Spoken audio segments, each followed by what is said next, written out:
everyone, welcome to Quackalope, and today we're going to do an overview of Spartacus, a Game of Blood, and let me see if I can get this right, and Treachery. I always say Treasury for some reason, published by Gale Force 9, and so this is going to be a really interesting little video, because if you've ever heard of this game before, it's very likely that you weren't able to get your hands on it. For those of you that might not be aware of what this is a game published way back in the day when the series by the same name was super popular. And the game itself became super popular not because of the series by itself, but because of the gameplay. It was actually quite fascinating and well done. Actually, a person that we have mentioned before in the channel, Andy Mesa, calls Spartacus one of their favorite games ever. And also the actor of the show is a big fan of board games and this game. So go figure. Either way, unfortunately, that game went completely out of print and has been unavailable for quite some time. However, just last week, this game came back to market, and not just that, it's been spruced up for this new printing with completely new artwork on basically every single asset. So I'm very excited to dig into this because, as I've just said, I've heard so many good things about it. But either way, let's go ahead and swing into the preview. So Spartacus, a Game of Blood and Treachery, is going to be a game based around backstabbing, arena combat, mischief, bidding, auctioning, and just overall insanity amongst 3 to 4 players. You are a Dominus, and you are trying to have your house be the most influential in the city. You will do that by, well, asking for certain favors, building up your wealth, and also having your gladiators come out on top in the final contest that is going to be hosted by you and probably the other players around the table. Basically, the way that this game is going to work out is that as your Dominus, you have control of certain employees. You're going to have slaves, gladiators, guards, and you're also going to be collecting other assets, always building up your house and making it stronger. As the game goes along, you're also going to be drawing what are called Intrigue cards, which are going to let you kind of create a little bit of havoc on other houses around you, always trying to get your way at the very end. And then, finally, later in the game, you're going to be able to submit your own gladiator into the arena to fight for you. And here's where things get really interesting. So when I first heard about this game, I had assumed that this was going to be a bidding auction game where the combatants and the gladiators kind of did things by themselves. I'm very used to games of this nature like Unicorn Fever and, what was that other game that I'm thinking of? That basically everything is automated.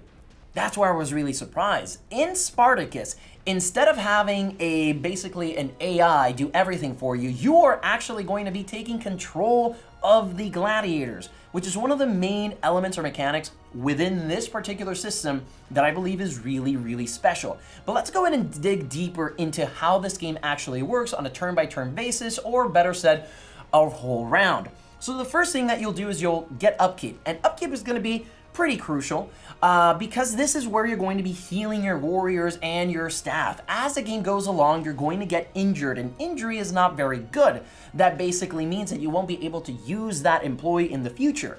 So one of the employees that you have are actually going to be your slaves. Those slaves are going to sometimes give you special abilities that you'll be able to activate and use to your benefit, but everybody starts off with some basic cards. And after that, you're going to have your warriors, which you'll be able to send out into the arena to fight for you. And finally, some of the other assets that you'll be able to accumulate are going to be guards that are going to protect you from other Dominuses, and also some items that you'll collect throughout the game. But either way, that upkeep phase is crucial so that you can use these cards to your benefit throughout each of the other phases.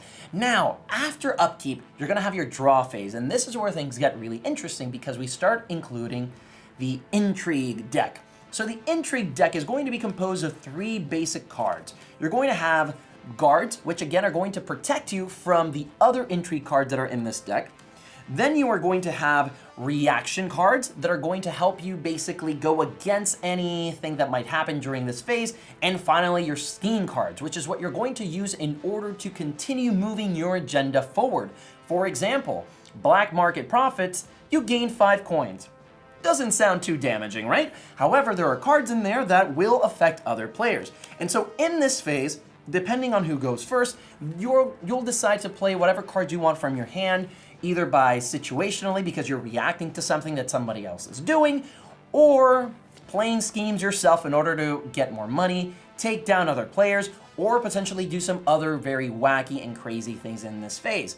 The cool thing about the Intrigue phase, and this is where the bidding and bartering, etc. comes in, is that you can actually use coins that you have accumulated in your treasury to influence other players. You might say things like, hey, you know what, Henry over here seems mighty powerful. You might want to take him down. In fact, do you happen to have a card that lowers their influence perchance? Oh, yes, I do. Interesting. Would you care? Would you be interested in me playing that card? How much is it worth to you? And you start having conversations around how much money you want to give, if you want to give favors, if you want to promise something. It's all in good fun, and it's all in the spirit of always advancing your agenda. Then after that Intrigue phase comes the market phase, and this is another phase that is it's quite fascinating because we have auctioning. So in the market phase, you're going to be drawing from the market deck, and for every player that is playing, you will show cards for each player. So what happens after that is that everybody's going to have the opportunity to put as many coins as they want per the card that is showing, and they'll be able to show that their hand. Whoever has the highest amount of coins in that auction gets the card. And so things that are going to be inside of that market deck are going to vary, but majorly you'll see either slaves that you'll be able to bring into your house, gladiators that you'll be able to enlist as well and then send out into the arena later, and assets. Assets like swords or combat weapons, armor, and also special weapons like nets, for example, which we have right here. And so that auctioning phase is also another opportunity for you to start bartering with other people, like saying, hey, if you don't go for this, I might give you a little bit, something on the side. But the best thing about this is that after the auction, all of the things that are on your board, meaning your employees and your assets, will also be able to go out for sale. You'll have the opportunity to say like, oh my God, that gladiator, I need them in my own house. What do you want for it? And you can start determining the value for yourself. So again, it just adds a lot of player interaction every single phase, and things start escalating ever more so. And speaking of escalation, let's go for the coolest round in this game, which is the arena phase. So in this phase, one player is going to choose two other players, or maybe even themselves, to go into the arena. When that happens, those players are going to choose a gladiator that they have in their house, and they're going to set them into the arena itself, choosing either the left or the right side of that arena. Then after players set their gladiators up, they can decide to put weapons on them, they could put special abilities on them, they could put armor on them. Everybody else is going to start betting. They're going to have this board here, and they're going to be using these special player tokens, and they'll be able to choose between 1 to 3 coins, which they can choose to either left is going to win, right is going to win. There's going to be an injury here, and the fight is going to end early, or someone's getting decapitated. All of these different spaces pay out different amounts, and again, the reason why you want coin is because it gives you further flexibility the more that the game keeps moving forward. And here's when things get really cool. Once you have decided and you have all auctions put down, players are going to control each of those gladiators through a very interesting dice system. Basically, depending on the amount of blue dice that you have, you'll be able to start moving forward. Depending on the amount of attack dice that you have, or red dice, that is how much damage you'll be able to do. And your black dice are going to determine how well you can defend. And so you'll keep going back and forth in this bloody combat until some of these dice pool are depleted. Because the interesting thing is that all of those dice that every character has also represents their health. And every time that a character takes damage, you remove one of those dice, and you have the choice to do that. So it becomes a really crunchy decision-making process as the fight starts going through. You start feeling the fatigue, and you have to start kind of making really crucial decisions in, do I lose speed right now? Do I lose defense? Do I go for my attack? What do I need in order to survive this fight?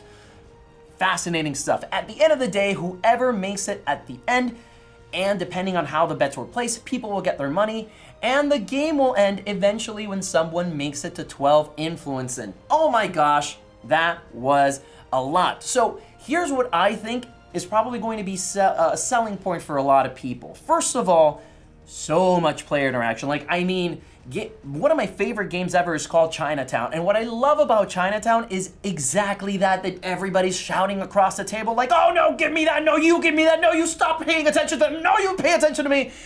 And everything is just so fun and frantic. And this game, to me, feels like I have that every single phase. First of all, in the intrigue phase, I'm shouting against my friends because they're doing bad things to me or they're gaining a lot of coins and I don't want them to gain coins. I want to play cards, but I don't have the cards. Actually, Alex has the cards and I'm trying to get Alex to play against Henry and he just doesn't want to.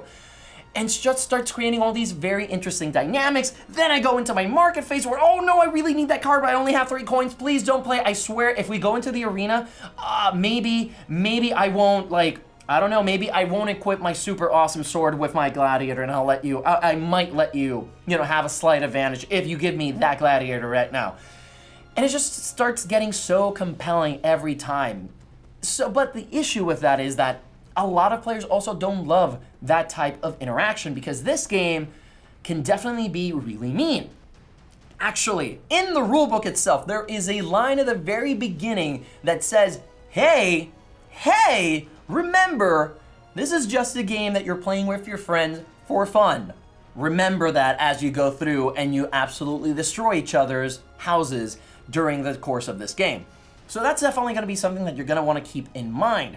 The other element that I think is a great selling point of this is the variability. Like, look at this deck of cards. I'm not 100% sure if they're all completely unique, but this is a lot of variability and a lot of options that players are going to have. And you also have a pretty sizable market deck, which just is chock full of different types of weapons, abilities, slaves, and gladiators that you'll be able to use throughout the game. And everybody in here will usually have some special abilities that you'll be able to employ depending on the phase that you're in.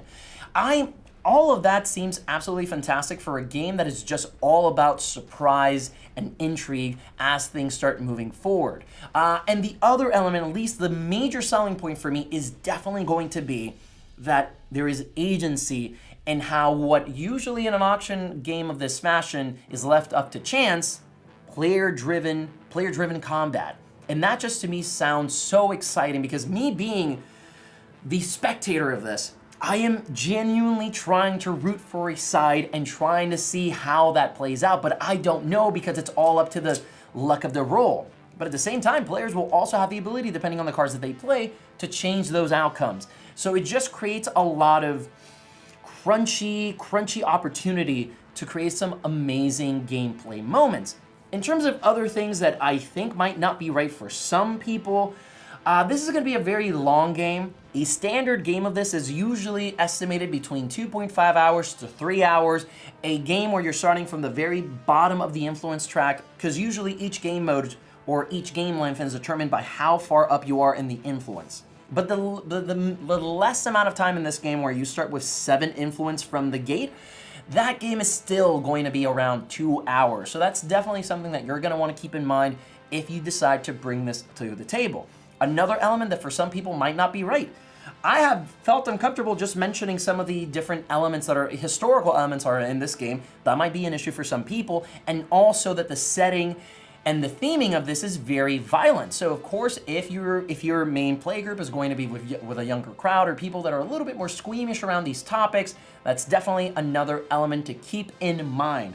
However, I just have to say that I'm very excited to get this to the table myself. I haven't had the opportunity yet to play this. I read through the entire rule book, and every page that I just went through, I was just going through those different Chinatown moments and just thinking like, oh my God, that is going to feel absolutely amazing in this title. I cannot absolutely wait for it. And as I said, this game has been out of print for quite some time and is really well regarded. So it's something that I definitely think that we should all try and bring to the table as quickly as possible. I'm very excited about the hand management possibilities in this as well. The Intrigue deck is just full of promise and gives me different elements of consideration as I go through the game. Do I play this card right now? But wait, this card right here is actually going to be quite pivotal once I'm closer to the end of the game by my 12 points. So do I keep this card for the entirety of the game? Do I let it go right now? What should I do?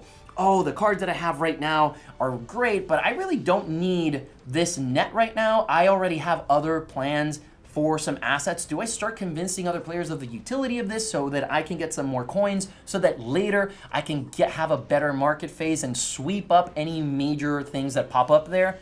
So much space for great conceptualizations and strategy building, which again is just not something that I usually expect in this type of tabletop foray.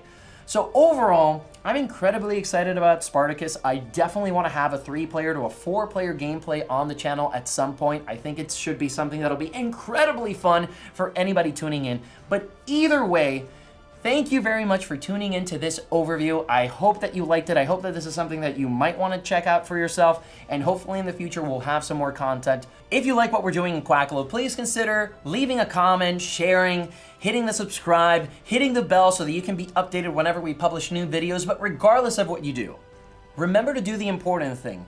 Get out or stay in and play some games. We'll see you guys next time.